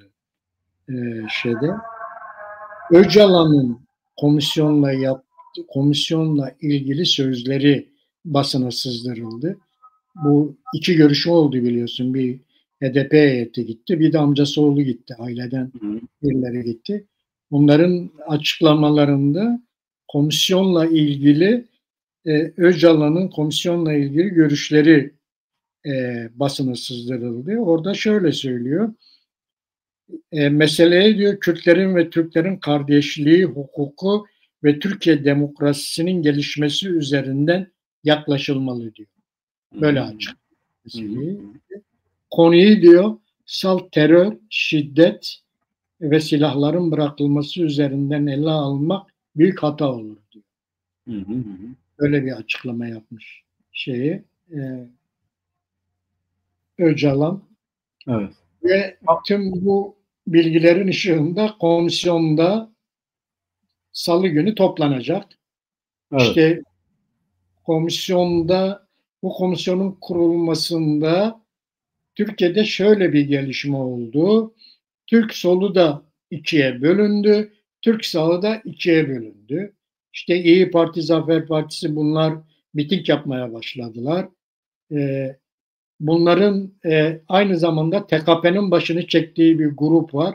Onlar da aydınlarla, sanatçılarla, gazetecilerle bir bildiri açıkladılar. Onlar da farklı bir şey söylüyorlar. Ama söyledikleri şey silahların bırakılmasına karşı değil. Söyledikleri şey Kürtlerin bir takım haklarının anayasal güvenceye kavuşturulmasıyla ilgili olarak söylüyorlar. Yoksa silahların bırakılmasına hiçbiri karşı değil. Bu anlamda Türk solu ve Türk solu bölündü Mehmet. Ne dersin? Evet. Abi şimdi birincisi buradan başlayayım. Bu biz başından beri zaten söyledik. Bu bir tasfiye süreci. PKK'nın tasfiye süreci. Fakat PKK ile beraber Kürt ideolojisinin, Kürt düşüncesinin, Kürt meselesinin tasfiye sürecidir. Yani PKK üzerine bunun yapılmaya çalışılmasıdır. PKK'yı onunla eşitlemek, kimisi diyor ya Kürt Özgürlük Hareketi diyor. Bu niye, kimmiş bu Kürt Özgürlük Hareketi? İşte PKK diyemedikleri için bunu söylüyorlar. Ve her şeyi bununla eşitleyerek bunu tasfiye etmek istiyorlar. Ve hükümet de, yönetim de bunu gayet net bir şekilde dedi ki terörün tasfiyesidir. Bizim Kürt meselesi diye bir meselemiz yoktur. Herhangi bir şart da yoktur. Türkiye terörsüz Türkiye süreci başlamıştır dedi. Koşulsuz şartsız bunu bırakacaklar. Bırakmazlarsa biz bıraktırırız dedi. Bunlar da kabul ettiler. Biz kendileri de zaten söylüyor. Bizim herhangi bir şartımız yoktur. Geçen gün yine izledim. Bir tane merkez komite üyesi. Artık yani APO'cu merkez komitesi üyesi diyelim. PKK'yı feshettikleri için. Bu APO'cu merkez komite üyesi diyor ki biz diyor herhangi bir şart ileri sürmedik. Bu süreci devam ettireceğiz. Bu siyaset hakkı tanınmalıdır. Yani hukuksal olarak bu oluşturulmalıdır Türkiye'nin geleceğinde. Biz burada siyaset yapacağız. Bu herhangi bir şart değil. Yani Öcalan'ı bıraksalar, bırakmasalar, bu verilse verilmese değil. Biz bunu siyaset edindik. Bundan sonra böyle devam edeceğiz. Zaten bağımsızlık meselemiz yoktur. Zaten özerklik meselemiz yoktur. Zaten federasyon meselemiz yoktur. Biz işte komünal sosyalist bir hareketiz. İşte Türkiye Cumhuriyeti Devleti bunun şartlarını hazırlıyor. Bir devletle beraber komün kuracağız diyor. Yani esası bu. Şimdi bizim açımızdan mesele esasıyla alakalıdır. Kürt meselesidir. Kürtlerin haklarıyla alakalıdır.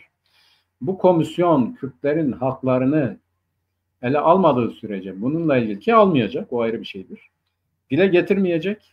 Bu da ayrı bir şeydir. Biz bu komisyondan çıkan herhangi bir Kürtlerle ilgili herhangi bir kararı şimdiden peşin olarak, önsel olarak kabul etmiyoruz.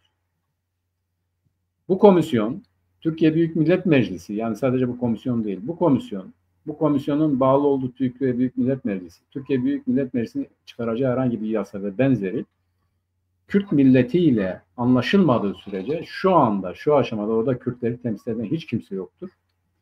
Yani DEM Parti zaten İmralı'nın adına orada bulunmaktadır. Öcalan adına orada bulunmaktadır. Onu söylüyoruz zaten. Yani onlar ne isterse onu savunuyor. Kürt milletinin talepleriyle ilgili orada hiç kimse yoktur. Kürt milletinin olmadığı bir yerde Kürtlerle alakalı alınacak herhangi bir kararın, buyun, şuyun vesairenin TVK olarak bizim açımızdan hiçbir hükmü yoktur. Kürtlerin bulunduğu bir yerde, Kürtlerin dinlendiği bir yerde, öbür taraftan Türkiye Cumhuriyeti Devleti'nin olduğu bir yerde ve meselenin de Kürtlerin hakkı olduğu bir masada ancak bunlar konuşulabilir.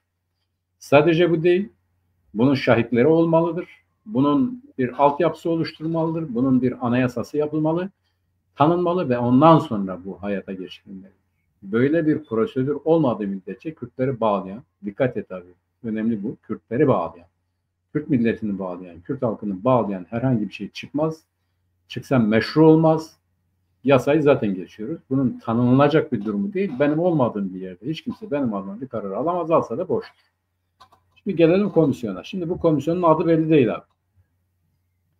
Bu komisyonun yapacakları belli değil. Yani nedir bu komisyon, ne yapacak belli değil. Ama yönetimin açıklamalarına bakarsak terörsüz Türkiye yolunda kendisini fesheden örgütün geriye kalan kadrolarına, apocuların ne yapılacağıyla alakalı, silahların nerede toplanacağıyla alakalı, bunun mirasının ne olacağıyla alakalı karar alacak. Meclise sunacak, bir rapor olarak sunacak. Meclis bu rapora göre hareket edecek. Yasa mı çıkaracak, çıkarmayacak mı? Kanun mu çıkaracak? O ondan sonra belli olacak. Şimdi bu da ne olacak? Söylüyorlar. Ya işte kimisi gelip siyaset yapmak istiyor. Ya da kimisi siyaseti bırakıp gelip Türkiye'de yaşamak istiyor. Onlar görüşülecek. Kimisi siyaset yapmak istiyor. Onlar görüşülecek. Zaten kimisi de Türkiye Cumhuriyeti Devleti diyor ki ne olursa olsun Türkiye'ye giremeyecek.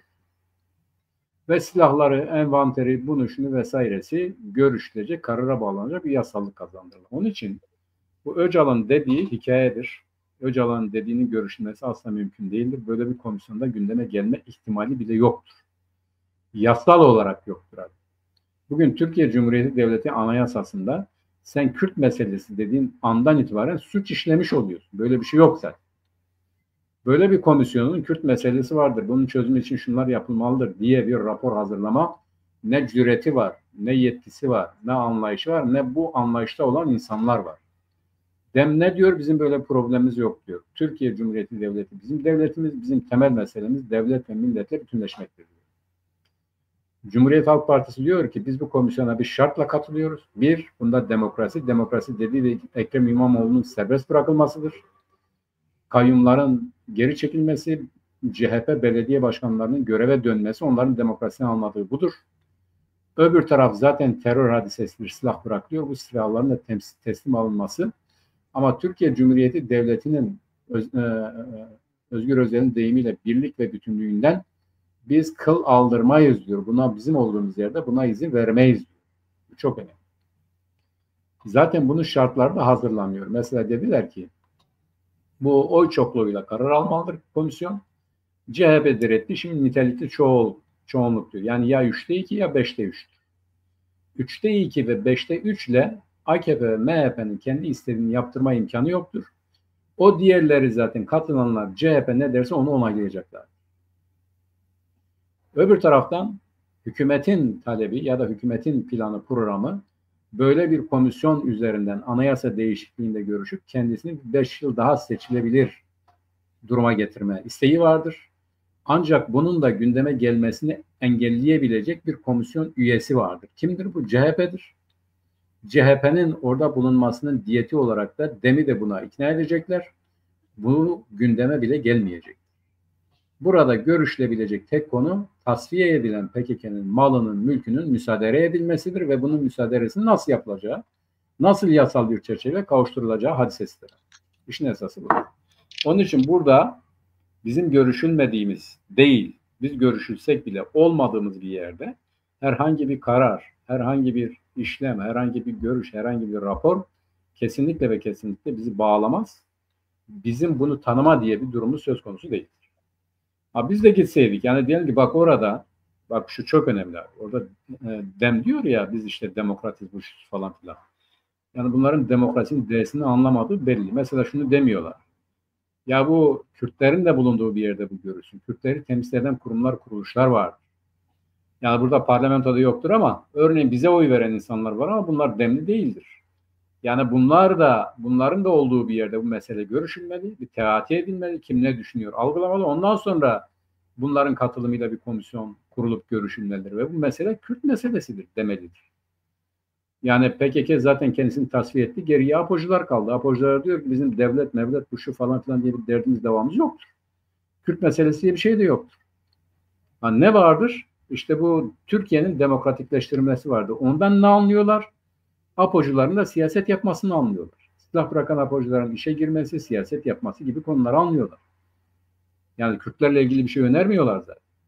Gerçekçi olalım. Onun için o sürecin tasfiyesi için bizi bağlayan bir tarafı yoktur. Ama bizimle ilgili alınabilecek herhangi bir kararda ya da buradan çıkacak kararda Kürtleri ilgilendirmemektedir. İlgilendirecek bir şey çıkarsa da bu bizi bağlamamaktadır. Olmadığımız bir yerde gıyabımızda alınan karar gıyaben kalacaktır. Hiçbir zaman bizi bağlayıcı bir nitelik taşımayacaktır. Bunu da söyleyeceklerim bunlar. Kürtler bu bilinçli olmalı, bunu savunmalı. Şimdi Suriye'de Kürtlere düşmanlık yapıp Türkiye'de dostluğu nasıl kuracaklar? Veya bölgede Kürt, Türk, Arap dostluğunu nasıl kuracaklar? Yani Suriye'de bakıyorsun Türkiye'nin 2 tane AVV planı var. Birincisi Şara ile anlaş diyor. Ve orduyu gel Şara ordusuna katıl diyor. Eğer bunu yapmazsan diyor B planını devreye sokuyor. Ne diyor? Ben gelirim diyor. Tabii ezerim seni diyor canım. Ezeriz diyor. Ben gelirim Tabii. diyor. Şimdi bu koşullarda nasıl masaya oturulur? Yani sen beni bu kadar tehdit edecekken, Suriye'de bu kadar Kürtlerin haklarını tehdit altında tutarken nasıl biz birlikte bir masada oturacağız? Abi Bu DEM, Suriye'nin, DEM, evet, SDG'nin taleplerine bir şey dedi mi şimdiye kadar abi? evet demiyor işte. APO bir şey dedi mi? Böyle bir şeyin yapılması mümkün değil. Yani onun Tabii. için yani burada sadece bir tasfiye süreci var. Tasfiye sürecinin ötesinde bir şey gözükmüyor. Aynen öyle. Bir şey, Aynen. yani bu Suriye politikası değişmediği süre içerisinde Suriye'de Kürtlerin bir statü kazanması Türk devletini tehdit etmez demedikleri süre içerisinde böyle bir masa kurulamaz yani. Önce Abi, oradan bunların başlanması. görüşeceği tek şey müsaaderedir, müsaadere. Evet. Malına mülküne el koyma hadisesidir. Hadisesidir. Onu Başka bırakanların da olmuyor. istihdamıdır. Onu bırakanların Evet. da istihdamıdır. Odur yani. Yani hani diyorlar ya, bitirilen bir şeyin müsaaderesidir. Her şeyine el koyma hadisesi. Bunu yasal olarak kim yapacak? MİT geldi, CHP ile görüştü zaten. Bilgi de verdi. Zaten şimdiden 1000 kişiden belki de fazla bırakmış, her şeyini almışlar. Envanterinde var. Raporları, bunları, şunları, kaç kişi silahlı, ne kadar malı, ne kadar mülkü, bunu şunu var. Basına da sızıyor. Mesela ne diyor Türkler? Diyorlar ki her şeyini devlete verecek. Her şeyini devlete teslim edecek, MİT'e teslim edecek diyor. Ya göreceğiz işte, bu komisyon buna bir yasallık oluşturacak. Yani sen bu malı mülkü neye dayanarak aldın? Kimden aldın? Kimi neye işe koyuyorsun? Görüşülecek olan budur abi. Yani bu AKP, MHP işte bu sadece terör meselesidir, silahların bırakılması meselesidir dedikleri halde Türk solunda ve Türk sağında bir gruplar ikiye bölündüler. Yani sanki Kürtlere bir şey veriliyormuş gibi. Çünkü sanki Kürtlere bir takım anayasal haklar verilecekmiş gibi mitingler düzenliyorlar, bildiriler açıklıyorlar. Ya bunu anlamak mümkün değil. Şimdi o Yani konuda abime bir şey söyleyeyim. Şimdi sadece o değil, bak hükümet düzeyinde bile bu 1900, yani herhalde Menderes hükümeti döneminde de, kesin hatırlamıyorum ama bu Menderes böyle direkt kendisi açıklama yaparken, o zaman akıllı bir Türk Dışişleri Bakanı Fatih Rüştü Zorlu muydu? İçişleri Bakanı, Dışişleri Bakanı diyor ki ya diyor, Başbakanım diyor, sen baştan diyor böyle her şeye karşı çıkma diyor, her şeye reddetme diyor. Sen sus, ben açıklayayım. Bari geri alma şansımız olsun. Sen de ki ya bakanım hata yapmıştır, öyle değildir. Biz bu konuda böyle düşünüyoruz. Sen böyle dersen kim bunu geri alacak? Şimdi Türkiye Cumhuriyeti Devleti hem kendi muhalifidir hem kendisi bunu savunur. Onları piyasaya sürüyor ki yani olası bir zorlanma karşısında ya bak görüyorsunuz toplum valla bu konuda çok ciddi baskı yapıyor. Ben bir şey yapamıyorum. Kusura bakmayın. Benim elimde bir şey yok. Bak bunlar istemiyor. Bizi boş ver. Yani toplumun büyük bir kesimi istemiyor. Bu ciddi bir hadisedir. Onun için bunların gündeme gelmemesi lazım demek içindir yani. O da örgütlü bir harekettir. Şimdi sola gelince abi bu sol, sen sol dediğin sol diyorsun da yani tarihsel olarak bunlar sol mol değil. Bunlar milliyetçidir abi. Yani milliyetçi sol diyebilirsin, ulusalcı sol diyebilirsin. Bunların tek derdi var zaten. Bunlar zaten bu sağcı milliyetçilerden hiç farkları yok. Sağcı şövenlerin hiç farkları yok. Aralarındaki tek fark siyasal rejim itibarıyledir. Yani Türkiye'nin yönetilmesiyle alakalıdır. Yoksa Türkiye'nin yönettiği popülasyonlarla alakalı ikisinin de yapısı aynıdır. Başka kimsenin nefes almaya hakkı yoktur. İkisi de aynı düşünüyor. Diyorlar ki biz şimdiden buna müdahale etmezsek olur ki bu AKP gider Amerika'nın taleplerini bu ilişkini kabul eder. Eli zayıftır. Oradan bir taviz verirse bir şimdiden bunun önüne alalım diyorlar. Zaten açık açık söylüyorlar bunu yani. Kimisi çıkıyor diyor ki bu Türkiye'yi bölme planıdır. İşte Bahçeli ile Tayyip Erdoğan Amerika'nın adamı, İsrail'in adamı. Bunlar Türkiye'yi bölecek ya. Yani göreceğiz bu sonuçta neyin ortaya çıkacağı belli olacaktır. Evet yani komisyonu bir şuna angaje olalım abi ya da bunu örgütlememiz lazım Kürtlerin. Bugün mesele bizim meselemizdir. Bizim meselenin görüldüğü yerde biz olmalıyız. Bizim olmadığımız yerde bizim hakkımızda herhangi bir karar bizi bağlamaz. Esası budur. Özü budur. Ve Kürtler kendi haklarını kazanmak için de ne yapmaları gerektiğini zaten bellidir. Bunu yeniden düşünüp birlikte hareket etmeliler. Yani ben birlikten söz etmiyorum. Birlikte iş yapmak için ille de örgütsel birlik gerekmiyor. Herkesin talepleri Kürtlerin haklarını tanınmasıdır. Herkes bu talep etrafında bir araya gelecek ve bir siyaset izleyecek. Bu komisyonun bunu görüşme hakkı yetkisi yoktur. Bizim olmadığımız yerde böyle bir şey yapamazsınız. PKK'nın tasfiyesi ise o sizinle PKK arasındaki meseleleri bizi ilgilendirmez demesi lazım. Evet yani sonuç öyle. Zaten komisyonun yürüyüp yürümeyeceği de çok belli değil. Çünkü benim gördüğüm kadarıyla daha önceki programlarda da söyledim. Yani Devlet Bahçeli devletin ihtiyaçlarıyla Erdoğan'ın talepleri arasında bir denge kurmaya çalışıyor. Bu ikisini uyuşturmaya çalışıyor. Çünkü devletin Suriye'de bölgesel gelişmelerde bir takım ihtiyaçları var. Bunu Kürtler üzerinden, işte DEM üzerinden, Abdullah Öcalan üzerinden çözmeye çalışıyor. Bunun hesabı içerisinde. Bunu yaparken de Erdoğan'ın bir takım talepleri var. Bunu dengelemeye çalışıyor. İşte Erdoğan bir dönem daha bu işte devam etmek istiyor. İşte bir dönem daha Cumhurbaşkanı kalmak istiyor veya ömür boyu Cumhurbaşkanı olarak kalmak istiyor. Bu talepleri arasında, ikisinin arasında bir denge kurmaya çalışıyor. Bunu ne kadar becerebilir bunu bilmiyoruz ama biz biliyoruz ki bu komisyonlardan, bu çalışmalardan Kürtlere herhangi bir şey yok. Bunu en son görebiliriz ve komisyonda yürüyüp yürümeyeceği çok da belli değil. Sadece tasfiye olarak yürür ama onun dışında herhangi bir şey komisyona geldiğinde komisyon darmadağın olacağı belli. Şimdiden gözüküyor. Benim de gördüğüm bu. Yani silahların bırakılması tek, PKK'nın tasfiyesine hepsi evet diyecekler. Ama onun dışında bir konu geldiğinde komisyon darmadağın olacak gibi gözüküyor. Evet. Evet. Bu haftanın da sonuna geldik Mehmet. 1,5 saate yaklaştık. Evet. Burada bir vatandaşın bir şeyi vardı. Neydi o? Raman bilmiyorum neydi? Ramani de. Filistin diye bir halk yok. Sanki biz Filistin diye bir halktan söz ediyoruz. Filistin diye bir ülke vardır. Bu tarihseldir. Kenan ülkesi denilen yer. Tarihe gittiğiniz zaman yani bu İsraillerin gelip yerleşmek istediği, hatta yerleşip krallık, uygarlık kurdukları Kenan ülkesidir. Bal ve sütün aktı. Bu Kenan ülkesi işte Filistinliler, Palestinliler vesaire adını almıştır tarih içerisinde. Aslında bu tarihsel olarak baktığımız zaman bu Filistinliler Araplaşmış ama Arap değiller yani. Mesela Mısırlılar da Arap değiller. Sonra Araplaşmış bir milletlerdir, farklı milletlerdir. Ama Filistin diye bir ülke tabii ki vardır. Biz Filistin'in tanınması derken bir siyasal kavram kullandık. Yani Filistin diye bir halk yok da Filistin diye bir ülke var. O ülkede yaşayan Filistinliler var. Onların kurduğu devlet var. O devletin tanınması hadisesi vardır. Yani burada böyle siz de siyaset yapıyorsunuz diye böyle pejoratif laflar kullanmak da her şeyden önce bu bilmediği konuda da laf etmektir. Başka bir şey değil. Buna da böyle bir cevap vereyim abi. Kendisini siyasette doğruyu yapanların bu doğru bir tutumu da değil. Onu da belirtelim. Evet abi, Evet, sonuna geldik. sevgili izleyicileri, bir Siyasetin Gündemi programının daha sonuna geldik. Önümüzdeki hafta yeni konularla tekrar sizlerle birlikte olacağız. Herkese Şevbaş. Şevbaş Mehmet. Şevvaş abi.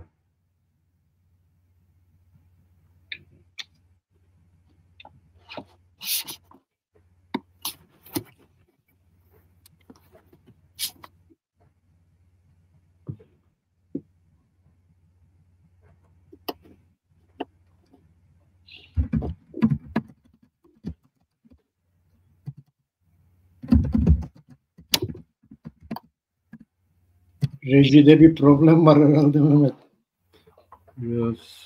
Reji şimdi gerekeni yapar. Yayınımıza. Hı-hı.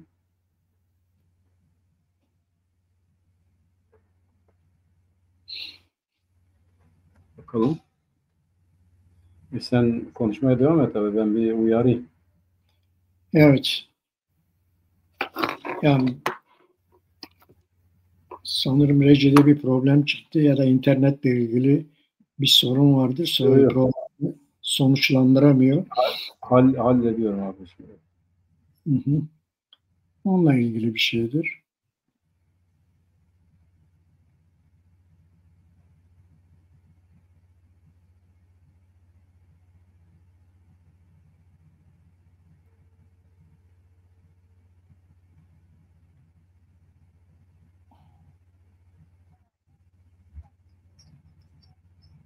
Evet, tamam. Tamam hocam. Tamam. Sen tahmin ettiğin gibi abi internetten düşmüş. Evet, internetten düşmüş. Öyle gözüküyor. Evet. Yani şimdi bu şey meselesinde işte biz düşünceye kadar da yine ufak tefek şeyler yapalım.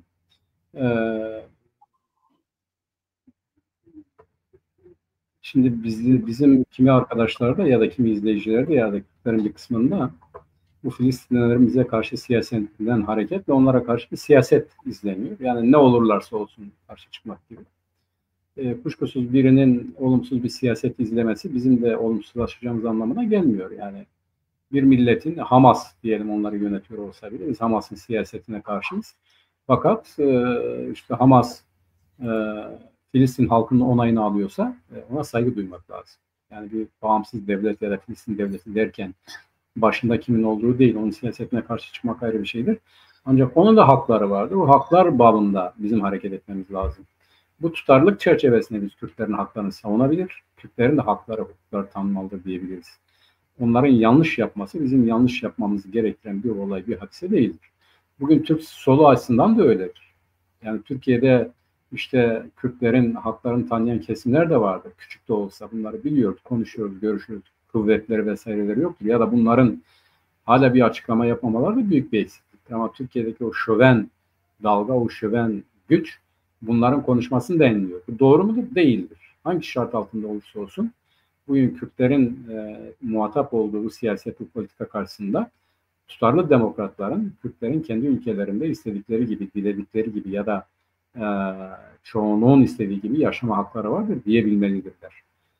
Biz kim ne derse desin diye değil, yani birilerinin tutumuna, davranışına, söylemine göre değil, uluslararası hukuk, insanlığın birikimleri çerçevesinde elde etmiş olduğu deneyimler ve temel haklar, herkes için hak olan şeylerin de savunulması gerektiğini söylüyor.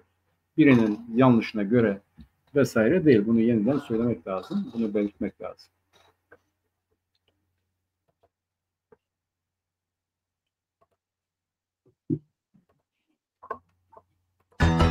Bizim sürekli